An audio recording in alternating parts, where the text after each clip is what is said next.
Hi అండి, కొబ్బరి చట్నీ ఎలా తయారు చేస్తాం? ఈజీ మెథడ్ అండి. ఓకే, నా మెథడ్లో అయితే ఈజీ. ఓకే అండి, చూడండి టేస్ట్ చాలా బాగుంటుంది. ఓకే అండి, జీలకర్ర అండి. ఓకే, జీలకర్ర చిన్న స్పూన్ జీలకర్ర అండి. పచ్చనిపప్పు అండి, పచ్చనిపప్పు అంటే వడకేస్తాం చూడండి, ఆ పప్పు అండి. పెద్ద స్పూన్గా వేసుకోండి, ఒక స్పూను. చిన్న స్పూన్తో ఉద్దిపప్పు అండి. ఓకే, చిన్న ఎర్రగడ్డ అయితే సగం ఎర్రగడ్డ. ఓకే, నిమ్మకాయ అండి, చింతపండు వేయొద్దండి. కాజు మన ఆప్షన్ అండి. ఓకే, ఇది నా ఆప్షన్. Okay, okay. అండ్ తెల్లగడ్డ అండి, పచ్చిమిరపకాయ, కొబ్బరి అండి. పై చిప్పండి. ఒక కొబ్బరి మనం కొడతాం కదా, పై చిప్ప కంప్లీట్గా వేసుకోండి. ఒక 4 తినొచ్చండి ఒక పూటకి. ఓకేనా, మీకు ఇంకా కావాలంటే ఇవంతా కొంచెం పెంచుకోండి. పచ్చిమిరపకాయలు అండి 10, కారం తక్కువ, నేను అందుకని 10 వేస్తాను. కొబ్బరి కావాలండి, కొంచెం కారంగా ఉంటే తినేదానికి బాగుంటుంది. వీటినండి మనం దూరగా వేయించుకోవాలి ఈ ఐటమ్స్ అంతా. ఓకే, ఒక చిన్న గంట స్పూన్ నూనె వేసండి, చిన్న స్పూన్తోనే. ఓకేనండి, చిన్న స్పూన్ ఏం కాదులేండి, ఒక గంట. ఓకే అండి, ఒక గంట నూనె వేసి వీటిని అంతా అండి డైరెక్ట్గా వేయించుకునేస్తామండి. ఓకేనా, నిమ్మకాయ అండి ఇవంతా వేయద్దండి. ఇది సారీ, పచ్చనిపప్పు, ఉద్దిపప్పు ఇవంతా వేయించుకునేస్తామండి. ఓకేనా, దూరగా వేయించండి, చాలా ఎక్కువ మరి మార్చొద్దండి. ఓకేనా, దూరగా వేయించుకుందాం.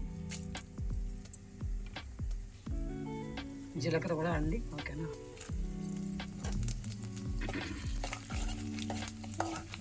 ఇట్లా దూరగా వేయితే చాలండి. ఓకేనా, పచ్చిమిరపకాయ, కొబ్బరి అంతా అండి.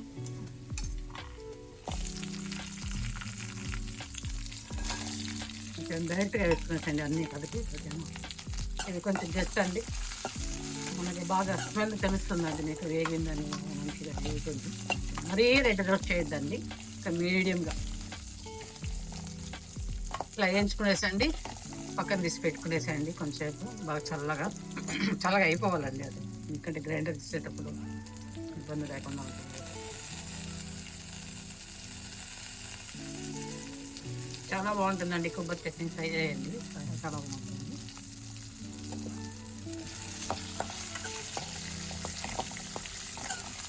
మీకు ఆ స్మెల్ బాగా తెలుస్తుందండి. ఓకేనా, ఆ కొబ్బరి లైట్గా వేగిందంటేనే మంచి స్మెల్ వస్తుంది.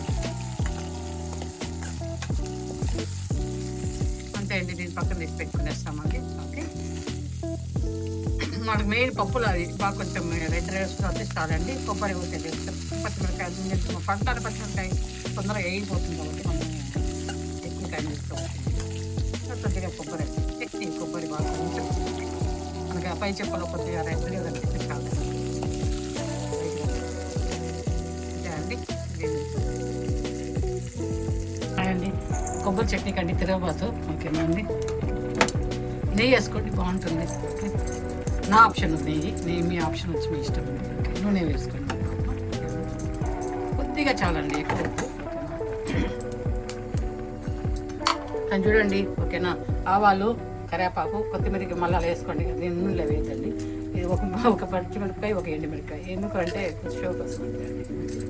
తిరగబాత మన ఆప్షన్ అండి, తిరగబాత కావాలంటే పెట్టుకోవచ్చు, లేకుంటే కూడా అవసరం. ఓకే, డైరెక్ట్గా మళ్ళీ ఉద్దిపప్పు, పచ్చనిపప్పు మళ్ళీ తిరగబాతకి ఏమి వేయద్దండి. ఆల్రెడీ మనం వేసేస్తాం కాబట్టి కొబ్బరి చట్నీ చాలా అండి.